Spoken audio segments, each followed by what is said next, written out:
श्री रूप गोस्वामी पाद ने यमेव रथि प्रौढ़ा महाभाव दशाम ब्रजेत जामृग्या स्याद् विमुक्तानां भक्तानां च वरीयसाम बीजमिक्षु सचरसः सगुणः खंड एव स ससरकरासिता सात स्यात् स्यासिता स्यात् शीतोपला करके रति से लेकर के मादन पर्यंत रसस्त्रों का जो विवेचन किया, रति के पराकाष्ठा में प्रेमा, प्रेमा की पराकाष्ठा में स्नेह, स्नेह की पराकाष्ठा में मान, मान की पराकाष्ठा में प्रणय, प्रणय की पराकाष्ठा में राग, राग की पराकाष्ठा में अनुराग, अनुराग की पराकाष्ठा में भाव, भाव की पराकाष्ठा में महाभाव, और महाभाव के जो विशेष चमत्कारिक भेद हैं, रूढ़ है, अधिरूढ़ है, मोहन है, मोदन है, मादनाख्य जो महाभाव है, उसी में श्री प्रिया प्रीतम का एक रस विहार होता है।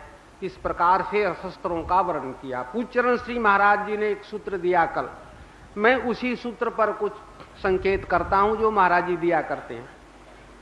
उन्होंने कहा कि यहां तो प्रत्याहृत्य मुनि क्षणम विषय तो जस्मिन मनोधित्सति की व्याख्या करते हुए पूज्यचरण श्री महाराज जी ने कहा कि यहां ध्यान नहीं लगाया जाता है, यहां ठाकुर को ध्यान से हटाया जाता है, किंतु ऐसा ठाकुर है कि ध्यान से हटाने पर भी नहीं हटता। अत्र निषेध एवं विधि ही, यहां निषेध ही विधि है, यहां असति एवं सति ही। इसीलिए रसिकोत्तंस जी ने लिखा कि संति रोगांतरम हंतुम संहिता पथगामिनः कृष्णानुराग रोगेस्मिन असति संग भेषजम। एक नई बधू ब्रज में आई, सास ससुर ने कहा कि देखा यहां देखो, यहां एक पागलों की जमात है, गोपांगनाओं की ओर संकेत करके, उनसे सावधान रहना, उनसे बचे रहना, उनसे उनका सहवास मत करना, उनका सहवास जो करता है वो धर्म से च्युत हो जाता है। बहू ने कहा कि बहुत अच्छी बात है, जब वो जमात आवे तो हमको संकेत कर देना। गोपियों की जमात गई, नई बधू आई है, देखी कैसी है। तो कहा कि आप दूर से वार्तालाप हमसे करिए, पास से नहीं, क्योंकि आपका स्वभाव, आपका वृत्त समाचार हमको ज्ञात है, आप सती नहीं हैं। कहा ठीक है, जरूरत पड़े तो याद कर लेना। कहा हमको पतिव्रता को आपकी क्या जरूरत। संजोग से ठाकुर जी उसी गली से, उसी रास्ते से निकल गए जहां नई बहू आई थी, और नई बहू ने ठाकुर का दर्शन किया, वो पगला गई। सास ससुर ने बहुत चिकित्सा की, किंतु रोग अच्छा नहीं हुआ। वो जमात, जो पागलों की जमात, मस्तों की जमात, रसिकों की जमात, गोपांगनाओं की जमात, ब्रजसी मंतनियों की जमात पहुंची और उनके ससुर से बोली कि ये क्या बात है। कहा कि ये तो ऐसे स्वस्थ हो गई है कि बहुत उपचार करने पर भी ये स्वस्थ नहीं हो रही है। कहा तो कहो कि यदि तुम चाहो तो हम घंटे 2 घंटे में उपचार करके इसको स्वस्थ कर सकती हैं। कहा वो तब तो बहुत बहुत आपका धन्यवाद है। तो बोली कि संति रोगांतरम हंतुम संहिता पथगामिनः, और कोई रोग हो तो चरक सुश्रुत के आधार पर और चिकित्सा के आधार पर वह रोग दूर किया जा सकता है।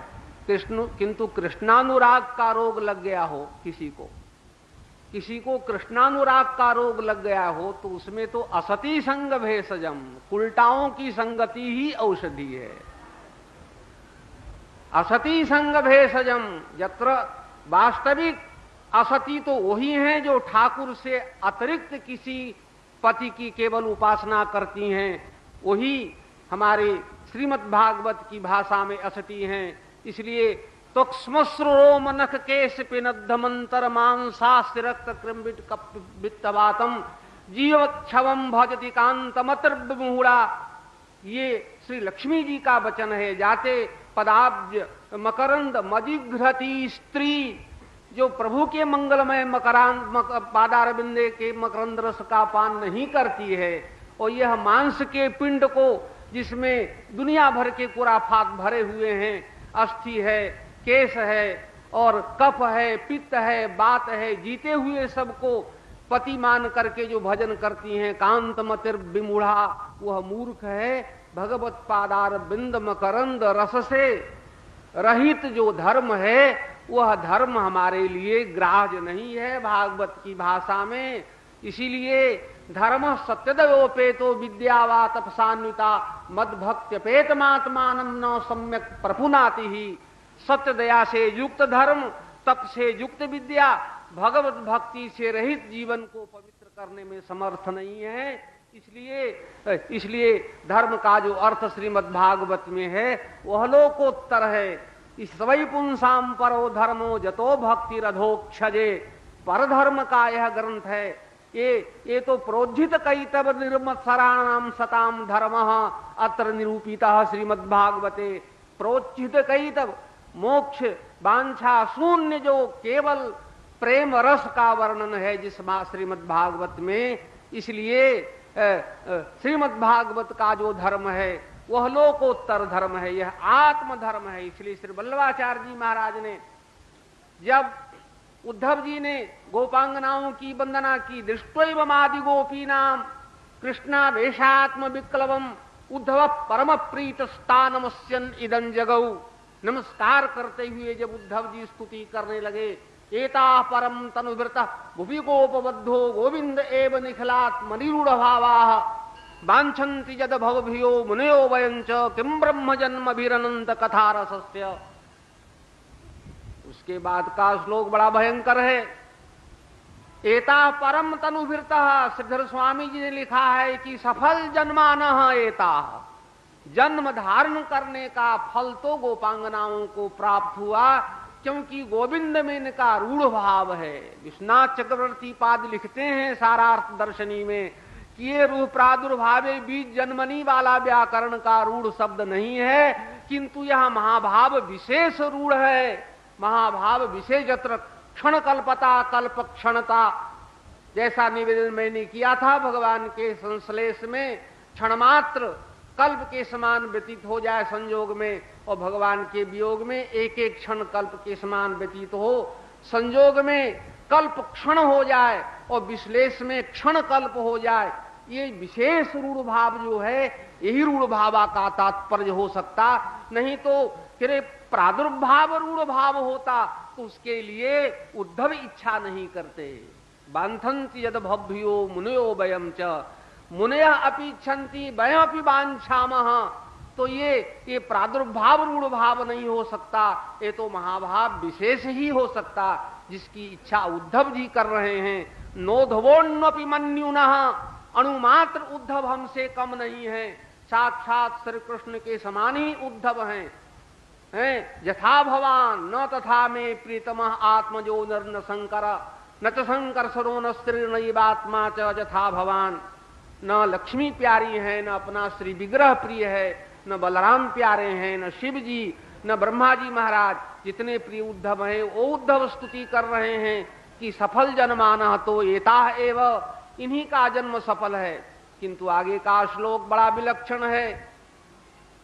श्री महर्षि जी ने कहा, सुखदेव जी महाराज ने कहा कि भाई क्वेमा स्त्रिय वनचरी व्यभिचार दुष्टा कृष्णे क्वचैष परमात्मनि रूढ़ भाव नन्वीश्वरोऽनुभजतो विदुषोऽपि साक्षात् श्रेयस्तनोत्यगदराज इवोपयुक्त।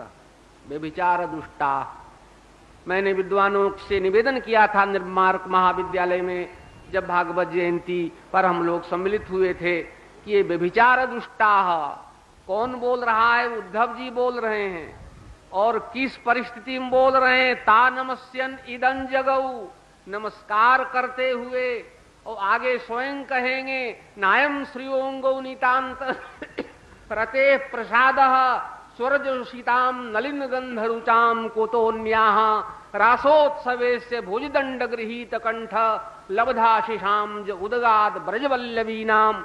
जो प्रसाद गोपांगनाओं को प्राप्त हुआ रास के समय में, भगवान की मंगलमयी भुजा जब उनके कंठ प्रदेश में संलग्न हुई, जो प्रसाद उनको प्राप्त हुआ, जो आनंद उनको प्राप्त हुआ, वो नायम श्रियोंगौ नितांतरते निरंतरम संलग्नायाः लक्ष्म्याः अपि अयम प्रसादः नहीं प्राप्तः। निरंतरम संलग्नाया बक्षसी विराजमानाया, बक्षस्थल में विराजमान लक्ष्मी। जानते हैं लक्ष्मी जो है वह भगवान के स्वरूप निरूपक कोटि में अंतर्भुक्त दाक्षिणात्य साहित्यों की दृष्टि में कोसौ भगवान, कौन भगवान है, भगवान का क्या लक्षण है, पर तत्व का क्या स्वरूप है, इसका निर्णय कौन कर सकता। क्योंकि भगवान श्याम है, भगवान कमल नयन है, भगवान धनुर्धर है, भगवान मुरलीधर है, भगवान चक्रधर है। ये तो बहुत लोग हो सकते हैं और लोगों के भी अस्त्र शस्त्र बहुत हैं, किंतु जिनके वक्षस्थल में लक्ष्मी विराजमान है वही भगवान है। भगवत तत्व निरूपक कोटि में लक्ष्मी का अंतर्भाव किया दाक्षिणात्य आचार्यों ने। जदभ्रूभंगा प्रमाणम स्थिर चर रचना तारतम्ये मुरारे वेदांता तत्वचिंताम मुरभिदुरसि यद पाद चिन्ह स्तरंती भोगोपोद्घात के लिए चुलुकित भगवद वैश्वरूप्यानुभावा सान श्रीरास्त्रणीताम अमृत लहरधि लंघनीयैरपांगैः वेदांतास्तत्वचिंताम मूरभिदुरसि यद पाद चिन्ह स्तरंती। वेदांतियों ने भगवत तत्व का अन्वेषण में बड़ा श्रम किया, किंतु जब उनको पता चला कि इसके वक्षस्थल में श्री विराजमान हो वही पर तत्व है तो चिंता से मुक्त हो गए वेदांती। इसलिए लक्ष्मी भगवान के स्वरूप निरूपक कोटि में है, भगवान की भगवत्ता श्री लक्ष्मी से है। इसलिए मारीच कहता है अप्रमेयम ही तत्तेज जस्य सा जनकात्मजा, जिनकी जनकात्मजा ऐसी पतिव्रता शिरोमणि दिव्य चरित्र वाली श्री जनकनंदिनी जानकी जी पत्नी है, उनका चरित्र उनका प्रभाव अप्रमेय है। अप्रमेयम ही तत्तेज जस्य सा जनकात्मजा उद्भावस्त्वाम उपनिषसा बाहुनैका नियंत्रीम श्रीमद रामायण परम प्राणिति त्वच्चरित्रे स्मरतारो स्मद जननी जतमे देशेतिहासै पुराणैर निन्नुर्वेदानपि च ततमे त्वन्महिम्नि प्रमाणम। केवल वेद ही नहीं, केवल गंधद्वाराम दुराधर्षाम से ही नहीं, हिरण्यवर्णाम हरणीम से ही नहीं, अवशेषाना जगतः इस मंत्र से ही नहीं, किंतु उपनिषद से ही नहीं, किंतु जतमे स्मरतारः स्मृति करता जाता ततमे सर्वेपि तन्महिम्नि प्रमाणम उक्तवन्तः। जितने भी स्मृतिकार हैं श्रीमद रामायणम अपि परम प्राणिति त्वच्चरित्रे, श्रीमद रामायण भी श्री चरित्र से ही परम प्राणन को प्राप्त हुआ। काव्यम रामायणम कृष्णम सीतायाश्चरितम महत् पौलस्त्य बधमित्येव चकार चरितव्रतः। समग्रम काव्यम श्रीमद रामायणम सीतायाश्चरितम महत्। श्री जी का चरित्र समग्र श्रीमद रामायण है, श्री रामचरित नहीं है। सीतायाश्चरितम महत्, श्री सीता जी का महान चरित्र महर्षि जी लिख रहे हैं, किंतु क्या किया जाए, श्री राम जी श्री सीता जी के पास रहते हैं तो उनकी बात भी करनी पड़ती है। राधा रानी के उपासक लोग क्या करें, श्याम सुंदर की बात करनी पड़ती है, क्योंकि राधा रानी के पास वो बैठे रहते हैं, खड़े रहते हैं, उठे रहते हैं, नहीं तो उनकी क्या जरूरत है। इसलिए सीतायाश्चरितम महत्, श्री सीता जी का महान चरित्र है। इसीलिए लक्ष्मी हमारा जो श्री तत्व है वह भगवान की भगवत्ता को निरूपित करने के लिए श्री तत्व का उपयोग दाक्षिणात्यों ने कहा कि वेद शास्त्रों में यही है। इसलिए जिसके वक्षस्थल श्री वत्स का लक्ष्म हो वही पुरुषोत्तम है। कस्त्रिय परम सत्व समाश्रय कह पुंडरीक नयन पुरुषोत्तम कहा, श्रिय श्री कहा, जो श्री के भी श्री हैं। इसलिए इस प्रकार से ये कुमा स्त्रियो बन शरीर व्यभिचार दुष्टा कृष्णे को चैस परमात्मा निर्गुण भाव यदि रस को तंस का प्रेम पत्तन का आश्रय हम नहीं लेंगे, श्लोक का अर्थ नहीं लेगा। क्या व्यभिचार दुष्टा गोपियां हैं, किंतु लोक दृष्टि में बहिर्मुख लोग, सामान्य धर्म के जो व्याख्याता हैं वो व्यभिचार मानते हैं। वो कहते हैं कि नहीं, जार बुद्धियापि संगता, महर्षि ने भी संकेत कर दिया, तमेव परमात्मानम जार बुद्धियापि संगता जहुर्गुणमयम देहम सद्य प्रक्षीण बंधना। जो लोक दृष्टि से परपति से प्रेम करने वाली हैं, श्री कृष्ण से प्रेम करना ये लोक दृष्टि से जार बुद्धि संभव है, व्यभिचार संभव है, किंतु श्रीमद् भागवत के दृष्टि से तो ये परम धर्म है और यही पर धर्म है, यही आत्मधर्म है। वल्लभाचार्य जी महाराज ने कहा कि आत्मधर्मा धर्मोद्विधा, दो प्रकार के धर्म सुबोधनी जी में, एक सामान्य जो शारीरिक शरीर धर्म है, एक आत्म धर्म है। ये गोपांगनाओं का धर्म जो है आत्म धर्म है। समझदारों के लिए, सज्जनों के लिए तो भागवत के शुभारंभ में ही ये बात कही गई है, इसका उत्कर्ष इसमें नहीं है। वो तो त्यक्त्वा स्वधर्मम चरणाम्बुजम हरेर भजन पक्कोथ पतो ततेज ततो यदि जत्र को वा भद्रम बहुदमुष्य किम को वार्थ आप तो भजताम स्वधर्मतः। ये तो आरंभ में ही नारद जी ने कह दिया, धर्म का परित्याग करके, स्वधर्म का परित्याग करके यदि कोई भगवान का भजन करने चला है और उससे कोई त्रुटि हो गई, वह किसी तरह से गिरा, तो उसका पात नहीं हो। जत्र को वा जस्याम कस्याम अपि जोनौ, जिस किसी जोनी में जाएगा, यदि वो पशु योनि में जाएगा तो महाराज जड़ भरत बन करके आगे निकलेगा, मृग में होगा। यदि वो गज योनि में जाएगा तो महाराज गजराज के रूप में, कागभुसुंडी के रूप में, गीधराज के रूप में, बड़े बड़े महापुरुष लोग पक्षी योनि में हुए। जिस किसी योनि में जाएगा भगवत भक्त का पात होता ही नहीं है। केवल धर्मानुष्ठान से को वा अर्थ आप तस्यात्, भगवत पादारविंद भक्ति विहित धर्म से क्या प्राप्ति हो सकती है। इसलिए नभै जनो जातु कथंचना ब्रजेन मुकुंद सेव्यन्य बदंग संस्कृतिम स्मरण मुकुंदांग हृपगुहनम पुनर्विहातुमिच्छे नरसग्रहो जता। मुकुंद से भी अन्य के समान संस्कृति को प्राप्त नहीं कर सकता, वो तो भगवान के चरणारविंद का स्मरण करेगा, क्योंकि रसग्र हो जाता। पूज्य चरण श्री महाराज जी इसका अर्थ क्या करते हैं, रसे ग्रह आग्रहो जस्य, ये रसग्रह और रसनीय न ग्रह गृहीता, रस ही उसको अपनी ओर आकृष्ट कर ले, रस ही उसको बरबस अपनी वस्तु शक्ति के द्वारा आकृष्ट कर ले, ऐसा भजन रस है, ऐसा भगवत पादारविंद रस है। पूज्य श्री महाराज जी कहते हैं कि ज्ञान में अपना बल है और भक्ति में भगवान का बल है। भक्ति में भगवान का बल है, ज्ञान में अपना बल है। जन ही मोर बल निज बल ताही।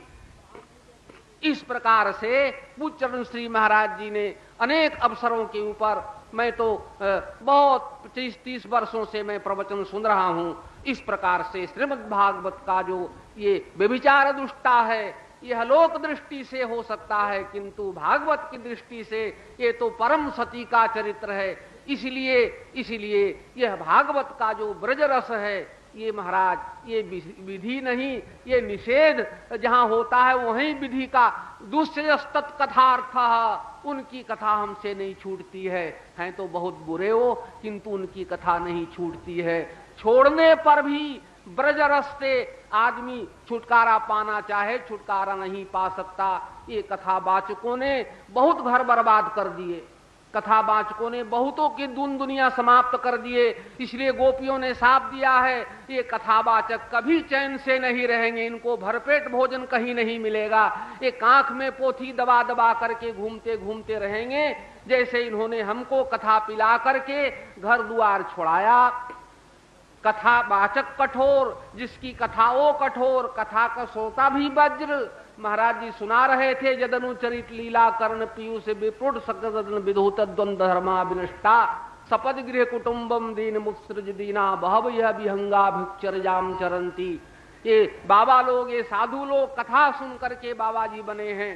वल्लभाचार्य जी महाराज कहते हैं सुबोधनी जी में कि परमानंद स्वयमेव परमानंद, क्या है श्लोक, भगवान परमानंद स्वरूप स्वयमेव ही वर्तते नात्र संदेह कथा तत्र नियामिका।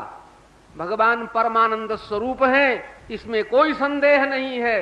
कहा वेदा प्रमाणम तो है ही है, वेदा प्रमाणम, ये तो स्मृति तो प्रमाण है ही है। विरोधे त्वनपेक्षम स्यात् असति हनुमानम श्रुत्या सह विरोधे स्मृति वाक्यम उपेक्षम स्यात्। किंतु यदि काचन मूला श्रुति उपलभ्यते और स्मृति भी सा विरोधो नास्ति तर्हि अनुमानं कर्तव्यम एम स्मृति श्रुति मूलिका स्मृतित्वात् मन्वादि स्मृतिवत्। इसलिए श्रुति के अनुरूप जो स्मृतियां हैं वो वेद के समान ही प्रमाण हैं। इसलिए श्रुतेरिवार्थम स्मृति मन्व गच्छत विरोधे तो अनपेक्षम स्यात् असति अनुमानम। हमारे मीमांसा शास्त्र में निष्णात परम विद्वान श्री पट्टाभिराम शास्त्री जी महाराज काशी की विभूति बैठे हुए हैं, इनके सामने मीमांसा की बात करना एक प्रकार से हास्यास्पद है। जब कल आप निरूपण कर रहे थे कि कौन कहता है मीमांसा निरीश्वरवाद है, तो मुझे अपने पूज्य गुरुदेव स्वामी नीलमेघाचार्य जी महाराज की वो बात याद आ गई कि ब्राह्मण जैमिनी निरूपन्यासा दिव्य, ब्राह्माधिकरण में ब्रह्म सूत्र में जैमिनी का सिद्धांत कहां जहां वर्णन किया गया वहां ब्राह्मण जैमिनी निरूपन्यासादिभ्य जो कहा गया, इससे स्पष्ट है कि भगवान जैमिनी ईश्वर को मानते थे और वो भगवान के प्रतिपादक थे। नहीं तो ब्रह्मणा जावंतः गुणा ते गुणा आविर्भवन्ति मुक्तात्मनि, इसको लेकर के रामानुजाचार्य ने व्याख्यान किया। 3 सूत्र जो ब्राह्माधिकरण में है, चितिमात्रेन तदात्मत्वात् उडलोमी एवं उपन्यासात् पूर्ववादम अविरोधम बादरायण, इन 3 सूत्रों में जैमिनी महाराज का जो मत है स्पष्ट है कि भगवान के गुण मुक्तात्मा में प्रकट हो जाते हैं। आत्मत्वादय रामानुज सिद्धांत के अनुसार इस प्रकार से ऐसे ऐसे विद्वान हैं। इसलिए स्मृति भी हमारी वेद के समान ही मान्य है। यदि वो श्रुति मूल श्रुति से विरुद्ध नहीं हो और मूल श्रुति उपलब्ध नहीं हो तो स्मृति से श्रुति का अनुमान किया जा सकता है। इस प्रकार से पूज्य स्वामी कृपात्री महाराज हमको बताया करते थे, यम स्मृति श्रुति मूलिका स्मृतित्वात् मन्वाद स्मृतिवत, अनुमान प्रकार भी पूज्य स्वामी जी ने हमको बताया था। इसलिए महाराज सारे समग्र वेदों का स्मृतियों का तात्पर्य श्रीमद् भागवत के ब्रजरस में है और ब्रजरस का महातात्पर्य पूज्य गोपांगनाओं के मंगल में प्रेम में है। इसलिए भक्ति की प्रवर्तिका मानी गई। इसलिए भक्ति की प्रवर्तिका दृष्टिया प्रवर्तिता लोके भक्ति भीरनुत्तमा, आपने भक्ति का प्रवर्तन किया, किस कैसे प्रेम करना चाहिए ये लोग गोपांगनाओं से। पूज्य श्री महाराज जी कह रहे थे, देखो उत्तर प्रदेश में अयोध्या है और उत्तर प्रदेश में वृंदावन है, तो उत्तर प्रदेश के लोग बड़े कठोर होते हैं और मस्तिष्क प्रधान होते हैं, दिल प्रधान तो मिथिला के लोग होते हैं। तो आप अपने मिथिला रस का रसास्वादन यदि आप करेंगे तो उत्तर प्रदेश की भक्ति को आप भूल जाएंगे। मेरे पास 5 मिनट समय है। पूज्य चरण श्री महाराज जी और समस्त विद्वान समस्त संत कहा करते हैं, अरे अयोध्या से बढ़ करके और ब्रज से बढ़ करके कोई नहीं। यद्यपि ब्रज में जो कुछ है अयोध्या का ही प्रसाद है। यदि श्री छोटे सरकार हमारे नहीं होते शत्रुघ्न लाल जी महाराज, तो आज ये ब्रज में आनंद नहीं होता। ऐसा भयंकर लवणासुर का वध करके मथुरा बसाई और इंद्र से कहा, इंद्र हम तुमको आज्ञा देते हैं कि हमारे ब्रज में दूध दही अन्न और वस्तुओं की कभी कमी नहीं हो, ऐसा तुम प्रबंध करना। तो इंद्र ने श्री छोटे सरकार के सामने हाथ जोड़ करके कहा था, हाँ महाराज, आपके ये माथुर मंडल में ब्रज मंडल में कभी दूध दही और घी की कमी नहीं होने देंगे हम। आपने लवणासुर का वध करके बड़ा भारी कल्याण किया, मथुरा बसाई। और श्री शत्रुघ्न लाल जी महाराज के भाई पूज्य श्री बड़े महाराज जी स्वामी श्री प्रियाशरण जी महाराज बरसाने में हमको सुनाया करते थे कि दशरथ जी के छोटे भाई नवरथ जी थे, उनके वंशज हैं श्री विश्वभानु जी महाराज। और राधा रानी किसकी बेटी हैं? आपकी बेटी हैं। राधा रानी के जो महिमा गान कर रहे हैं आप लोग, ये राधा रानी चंद्र वंश की हैं कि सूर्य वंश की हैं? ये रघुवंश की कन्या राधा रानी है, तभी तो भगवान से तेज हैं, तभी तो भगवान रोज डरते रहते हैं उनसे। इसलिए श्री राधा रानी पर आप जो नाज करते हैं, ये हमको बहुत प्रसन्नता है कि राधा रानी हमारी बेटी हैं, हमारी जनक नंदिनी जानकी जी की ननद हैं, किशोरी जी के ननद हैं, क्योंकि अयोध्या की बेटी हैं। तो मैं तो आता हूं तो किशोरी जी से ननद रानी जो है श्री राधा रानी, उनके लिए कुछ उनका उपायन और कुछ उनकी बातें और कुछ मधुर बातें, कुछ और चीजें जो ननद और भाभी में होती है वो सब लेकर के आता हूं। किशोरी जी कहते हैं कि जाते हो तो हमारी ननद से मिलकर के आना। तो श्री राधा रानी हमारी रघुवंश की कन्या, श्री जमुना जी सूर्य की पुत्री, तो तुम्हारा क्या है यहाँ? ये तो सब अयोध्या का है, यहाँ सब तो हमारा है यहाँ, हम तो अपने घर में आए हुए हैं। श्री राधा रानी बहुत बड़ी है, किंतु कोई देखो ठाकुर में भेद हो सकता है, श्री कृष्ण राम में भेद हो सकता है, किंतु श्री जी में भेद नहीं हो सकता है। किशोरी दो नहीं हो सकती। किशोरी जी के चरित्र पर आज तक किसी ने अंगुली नहीं उठाया। श्री राम के चरित्र पर अंगुली उठाया, क्यों बालिका वध छिप करके कर दिया, क्यों विवासन किया, किंतु श्री किशोरी जी के चरित्र में अंगुली उठाने वाला देश विदेश में आज तक कोई पैदा नहीं हुआ। ऐसा पावन चरित्र श्री जी का है, और हमारी श्री जी एक हैं। श्री राधा रानी कहो चाहे श्री जनकनंदिनी कहो, दोनों कहें ठाकुर तो 12 रुपया है, इसका तो कोई भरोसा नहीं कब क्या कर डाले ये। इसके चरित्र भी ऐसे ही खटर पटर हैं। महात्मा लोगों का ध्यान उधर जाता है तो महात्मा का दिमाग सवेरे सवेरे खराब हो जाता है कि आज न जाने चीरहरण पर कोई पूछ देगा, आज वृंदा के सवाल पर कुछ पूछ देगा कि नारायण ने ऐसा क्यों किया, तो दिमाग सवेरे से गर्म होने लगता है वक्ता का, न जाने क्या पूछ देगा। किंतु किशोरी जी के संबंध में क्या कोई पूछ देगा, इसकी किसी को शंका नहीं। केवल त्याग, केवल बलिदान के सिवा और उनके पास कुछ नहीं है। कभी उन्होंने अपने मंगलमय दिव्य चरित्र से, तो मिथिला में, यहाँ तो यूपी में तो महाराज बहन लोग तो बहुत प्रेमी यहाँ ब्रज में थी, किंतु भाई लोग बहुत मुश्किल से बस में हुए। इतना भगवान ने बंसी बजाई, इतना नाच गान किया, किंतु भाई का धन्य है कठोर हृदय। आहा, अरे राम, तनिक भी नहीं पिघला। निशम्य गीतम तदनंग वर्धनम बद स्त्रिय कृष्ण गृहीत मानसा। स्त्रियां तो दौड़ी और भाई लोग लठ लेकर के बोले कहां चली। ताबार्यमाणा पति भी पितृभिर भ्रातृबंधु भी, और महाराज बार्यमाणा पति भी, पति लोग लठ ले करके, इसलिए अंतर गृहगता काश्चित गोप्यो लब्ध विनर्गवा। किंतु बाहरी मिथिला चले सकल गृह काज विसारी, ओ बाल जुवान जरठ नर नारी। देखन नगर भूप सुत आए, ओ समाचार पुरवासी न पाए। तो धाये धाम काम सब त्यागी, मनहु रंक निधि लूटन लागी। दुहंत्यो बजु काश्चित से लेकर के व्यस्तस्त वस्त्राभरणा काश्चित कृष्णांतिकम जजू, 3 श्लोक में जो वर्णन हुआ वो गोस्वामी ने 4 अक्षर में, धाम काम सब त्यागी। किंतु वहां कौन दौड़े का चले सकल। रक्षा करे उत्तर प्रदेश के लोगों से।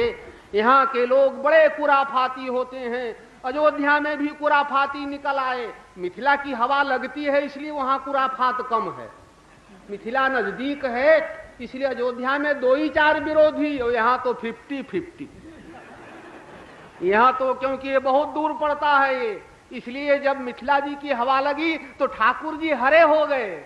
अयोध्या में कौन जानता था श्री राम जी को। जैसे मिथिला की ओर किशोरी जी की ओर मुख किया, अहिल्या का उद्धार कर दिया, सुबाहु को, मारीच का, और महाराज परशुराम को पराजित कर दिया, धनुष तोड़ दिया। ये किस लिए कहा, श्री जी की ओर मुख करने से। जब ठाकुर श्री जी के मुख किया तो जसप पताका त्रैलोक में जो उनकी विजय वैजयंती है वो महाराज दोधुई माना जाता। किंतु अयोध्या में रहे तो गुल्ली डंडा खेल रहे थे, कोई नहीं जानता था उनको। खेलत अवध खोरी गोली भैरा चकडोरी, कौना गुमान में भूलैल हो राघो जी, कौना बुनान में भूलैल। कौन गुमान में भुलाए हो तुम? अरे धनुष तोड़ दिया है गुमान में, इसलिए भगवान को गुमान हो गया तो मिथिला के सखियों ने कहा गुमान छोड़ दिए। आप 15 वर्ष की उम्र में धनुष उठाए हैं, किशोरी 6 वर्ष की थी तो बाएं हाथ से उठा के इधर रख दिया। जिस धनुष को आपने तोड़ा वो किशोरी जी 6 वर्ष की थी, उठा के इधर रख दिया। क्या गुमान आप करते हैं? बक्सर से आवे से पहले अवध में कौन पुरुषारथ कमैला। बक्सर के आवे से, धानापुर के पास बक्सर है, पूचरण सिंह महाराज जी का जहां जन्म स्थान है, पहले राम जी वहीं गए और मिथिला की हवा वहां लगती है। इसलिए महाराज जी को लाख लोगों ने इधर उधर हिलाना डुलाना चाहा, किंतु मिथिला की हवा के कारण हिले डुले नहीं। किशोरी जी की कृपा की वर्षा होती ही रही। बक्सर में आवे से पहले अवध में कौन पुरुषारथ कमैल, अहल्या के ताड़का के मारल, अहल्या के तारल, मिथिला के मग जब धैल, हो राघोजी कोने गुमान में भूलैल। ये तो मिथिला का प्रताप है, मिथिला के पानी का प्रताप है, धनुष तोड़ दिया। अयोध्या का पानी से धनुष नहीं तोड़ सकते थे। अहल्या का उद्धार भी मिथिला की भूमि से हुआ, मिथिला के रज से हुआ। क्या बोरा में बांध करके रज ले गए थे अयोध्या से? अहल्या का उद्धार तो सरकार के चरणारविंद की धूली से हुई। तो बीच में स्नान किए थे अयोध्या की धूली तो कब धुल गई थी? वो तो मिथिला की धूली चरणों में लगी, उससे अहल्या का उद्धार हुआ। और चरण की धूली की महिमा लोगों ने कही दी है। इसलिए मिथिलोपवने रम्यम आश्रमम दृश्य राघव, मिथिला के उपवन में अहल्या आश्रम है। सो महाराज, इस प्रकार से हमारे मिथिला जी के बराबरी करने वाला दुनिया में कोई भक्त नहीं है, कोई सी प्रीति कहीं नहीं है। मदगुण श्रुति मात्रेण मई सर्व गुहा से मनोगति विच्छिन्ना जता गंगाम सोम बुधौ लक्षणम बहयोगस्य निर्गुणस्य हुदाहृतम। इसलिए निर्गुण भक्ति का पूरा बस सुनते ही सब के सब ऐसे भगे, कोई रोकने वाला नहीं। यहाँ भाइयों पर बाद में प्रभाव पड़ा, यहाँ जग पत्नियों पर प्रभाव पड़ा, किंतु मथुरा के 24 लोगों पर प्रभाव नहीं पड़ा। भगवान की भिक्षा तक नहीं दी। उत्तर प्रदेश के लोग की बात क्या आप करते हैं? इसलिए मिथिला की बात आपको सुनाएंगे। सियावर रामचंद्र की